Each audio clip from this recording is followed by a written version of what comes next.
Hello, everyone, and welcome to 100 Yards of Football Sports Talk Radio. I'm your host and producer, Logan Landers. And joining me to talk about some NFL action in Week 4 between the Atlanta Falcons and the Jacksonville Jaguars is my guy, Mr. Football, Vincent Turner. How you doing this afternoon, sir?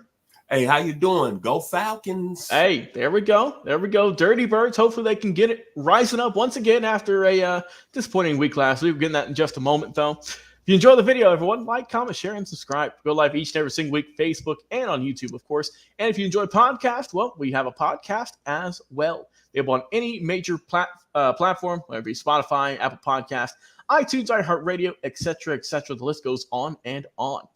Well, let's get into it. Let's talk about these Falcons first and foremost. Going on the road, and so are the Jacksonville Jaguars. Both these teams going to London, playing at, yes, a 9:30 a.m. Eastern Standard Time kickoff. So if you want to watch this game, you got to get up a little bit earlier on Sunday morning. Falcons, that was a disappointing loss last week to the Detroit Lions, and then some. Offensively, you look at it, Desmond Ridder, 201 yards, 21 of 38 passing. No touchdowns and no INTs. Big thing, though, sacked 7 times. Can't have that happening. And Vincent, the bread and butter we've been talking about the Falcons over these first 3 weeks of action going into week 4 is how good and how stout their running game was. And it was not that last week against the Detroit Lions. 20 carries for 44 yards combined. Bijan Robinson, 10 carries for 33. Didn't get much going there. Tyler Algier also struggled, 7 carries for only 12. So you really struggle there. They did manage to get Kyle Pitts more involved in the offense, though. He got 5 grabs for 41 yards. Drake London, he only had 2 catches. I don't know, Vince, they just could not get anything going last week. On offensively, defensively, like I said, we'll give up 20 points, which isn't, the end of the world, but we can only score 6. That's going to make it tough. Jesse Bates led the team last week, 11 tackles, followed by Cade Nellis. But a big key that is not going to be with the team for the next few weeks and potentially the rest of the season is you have lost linebacker Troy Anderson out of Montana State, who has had a really good season up until now. Unfortunate shoulder injury. He will be out for quite some time. Wish him the best of luck in his recovery. So for me, coming into this week for Atlanta, keep getting the offense rolling. You got to get something figured out. I do like that they've been giving the ball more to Desmond Ridder, having him throw it a little bit more. Still got to get you guys involved, though. Like we've been saying, Drake London and Kyle Pitts, those are your 2 guys right there on the outside who can help you get some wins. And you got to get the running game back on track because last week was not a good performance at all for Algier and Robinson. Other than that, I think the Falcons, like I said, I think they're determined to get back on track this week. We'll see what they can do. Mr. Football, how are the Falcons going to fare this week on the road in London? When I look at the Atlanta Falcons, one thing that I was thinking about them coming into this season, I think they were going to be a playoff team. And I'm behind the team 100% because Arthur Smith is from the 901, my hometown, Memphis, Tennessee. So y'all know how I feel about my hometown. Plus his father is the CEO of FedEx, Mr. Fred Smith. So I'm going to be behind him 100%. Then I look at him, how he had success over being the offensive coordinator over at Tennessee, where basically it was run the football with Derrick Henry, limit Ryan Tannehill, and what I want to say, in a limited passing game, don't make mistakes. Well, last week against the Detroit Lions, I'm still going to be behind Coach Smith, but I'm going to start with the offensive line. The offensive line let the Falcons down last week running the football. That's Atlanta's bread and butter. 30 attempts last week, 44 yards. The Falcons are not going to win the division. They're not going to be a playoff team if they can't run the ball and take pressure off Desmond Ridder. Chris Linsman, Jake Matthews, and Callum McGarry. You've been there for a while, and for to have that performance last week, it looked like to me you either was taking days off or you're trying to get my boy Arthur Smith fired. Simple as that. Because that's the Falcons' strength running the ball since you drafted a young man, number 8 out of the Texas in the 2023 NFL draft, and Mr. Robinson. Desmond Ridder. I'm hanging in there with him. But 201 yards is not going to get it done, 5.3 yards of completion. Now, I'm going to give him a pass simply because last week the Falcons' offensive line didn't play well. As you mentioned, Detroit had 7 sacks and 8 quarterback hits. A quarterback is not going to be performed at that level, getting hit like that throughout the game. But the thing with Desmond Ridder, he was skipping balls. Let's be real here. He wasn't making the easy throws. And the Falcons have too much talent on the offensive side of the ball. Drake London, Kyle Pitts. Think about it. There was in other NFL offenses throughout the league like Kansas City, even with the Cowboys. Think about what their numbers would be. And you know what's funny? The Dallas Cowboys reached out this week and asked about a trade with Kyle Pitts. So that should tell you something. But at the end of the day, I'm going to go back to Coach Arthur Smith. I believe in his system, but to me, Desmond Ridder has to play at a high level. Now, granted, the offensive line didn't play well last week. I want to see an improvement coming up on Sunday with that phase of the game.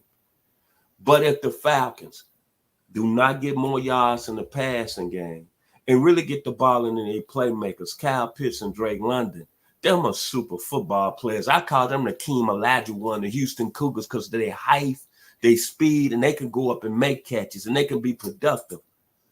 And then when you cannot run the ball and you're the Atlanta Falcons, that's going to be a serious recipe for trouble. The defenses play like we thought they were going to play. They're played at a nice championship level. Jesse Bates has been probably the best safety in the game this year. They've really played well. But to me, it comes back to basics, man. Desmond Ridder's got to have more yards in the passing game. This is a passing league. And I'm going to say this. The Philadelphia Eagles are in the NFC East, right? Yes, sir. 2 years ago, we talked about Jalen Hurts. We talked about he looked good on the RPOs. But what did we say he had to improve in, Logan? Had to improve in that passing. He had to improve in the pass game. He's improved somewhat to a certain level with Philadelphia now. Might be the best team in the league. I'm going to leave it with that, with my Atlanta Falcons. Yes, sir. Let's talk about the Jacksonville Jaguars, a curious team. Came out the gates hot, got the big win week 1 against the Indianapolis Colts, 31-21. But these last 2 weeks, they have struggled to put up any offense. Got beat by the Chiefs 17-9. Then last week just got blown out by the Texans 37-17. Let's take a deep dive at this team. Obviously, of course, led by Trevor Lawrence, 73 completions on 113 attempts. Good for a 64% completion clip, 736 yards. He's got 3 touchdowns, 2 INTs, and 6 sacks on the year. Numbers are not going to blow you away there. On the rushing game, Travis Etienne leading the team in rushing, 49 carries for 205. Good for a 4.2 average, only hit the end zone once in terms of running. We've gotten 3 rushing touchdowns on the season. Look at your receiving core. Of course, you got a good trio with Christian Kirk, Evan Ingram, Calvin Ridley, and Zay Jones if he is going to be available to play. He is questionable, but this team, I can kind of see some similarities to the Falcons, Mr. Turner, in terms of they have a lot of young talent, but they have just not gotten able to get it going. Offensively, the Jaguars have not gotten anything going this year. On the defense, I mean, like I say, you gave up 37 points last week to the Texans, 17 to the Chiefs, and 21 to the Colts. They have struggled on defense as well. Foyesade Alucon is leading the team with 37 tackles on the year, former Atlanta Falcon as well. In terms of sacks, they've gotten 5 on the season. Interceptions, you're only getting there with 2. So really, this team just struggles to, I mean, maybe it might just be a slow start to the year, Vincent, but Jacksonville, I have not seen a whole lot to impress me so far. Trevor Lawrence has played fine, but he hasn't been playing as a number 1 pick should be, I think, a few years into it. And the running game with Etienne, once again, still just not seeing a whole lot of progression like I thought we'd see from this team, at least early on. What are your thoughts on Jacksonville this early year?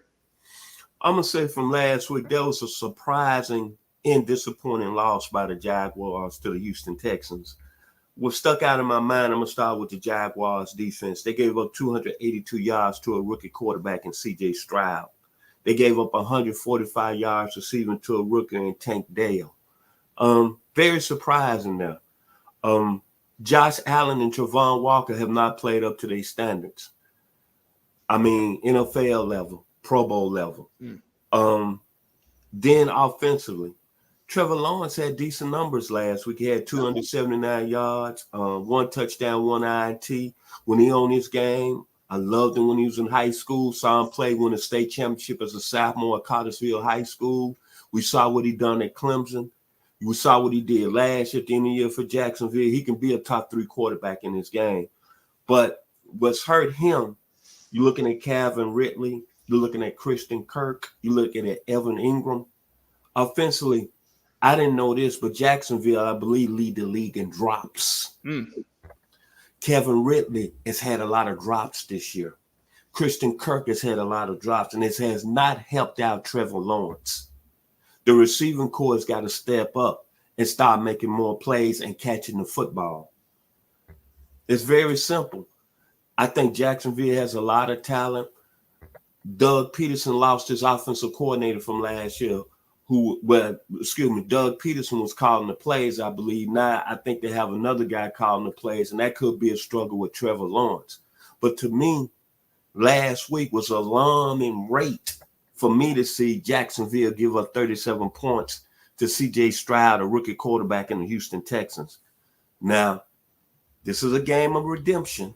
You playing in London, England. Hey, a bloody mate. You playing at 9:30. You the first game, national television, and it's a big game for both teams. Trevor Lawrence, Desmond Ridder. If I have to say this, I think the Jaguars, this is a home field in Wembley Stadium in London. I think they're going to be ready to play. The Falcons is very simple. I just said a few seconds ago. The bottom line, you got to be able to run the football, and Desmond Ridder got to make plays, man, in the passing game. And your offensive line got to play better. Overall, I think it's going to be a really tight game.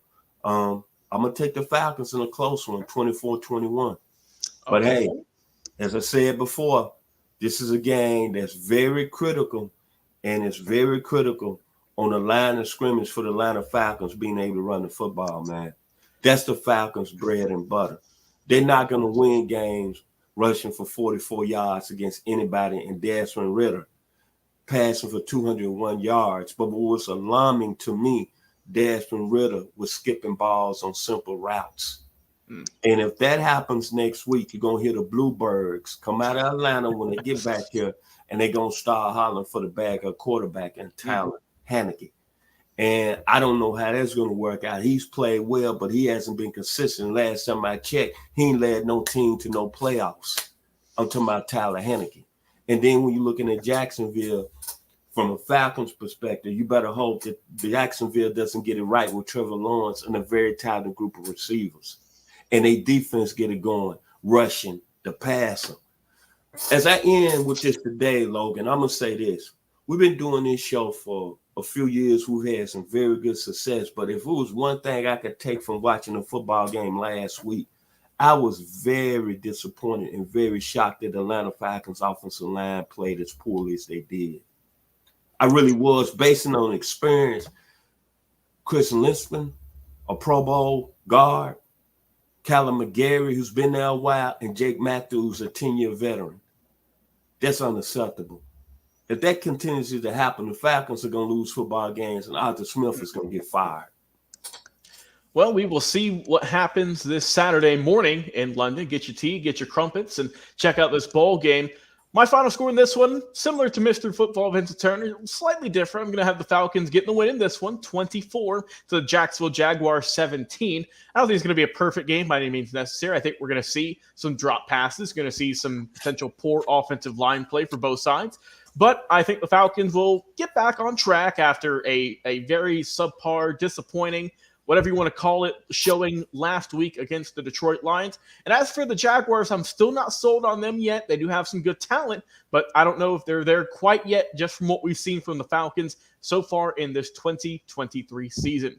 Mr. Football Vincent Turner, it's always a pleasure, sir, talking some football with you, talking some NFL. I've been your host and producer, Logan Landers. Enjoy the rest of your day, everyone. We'll talk to you again on another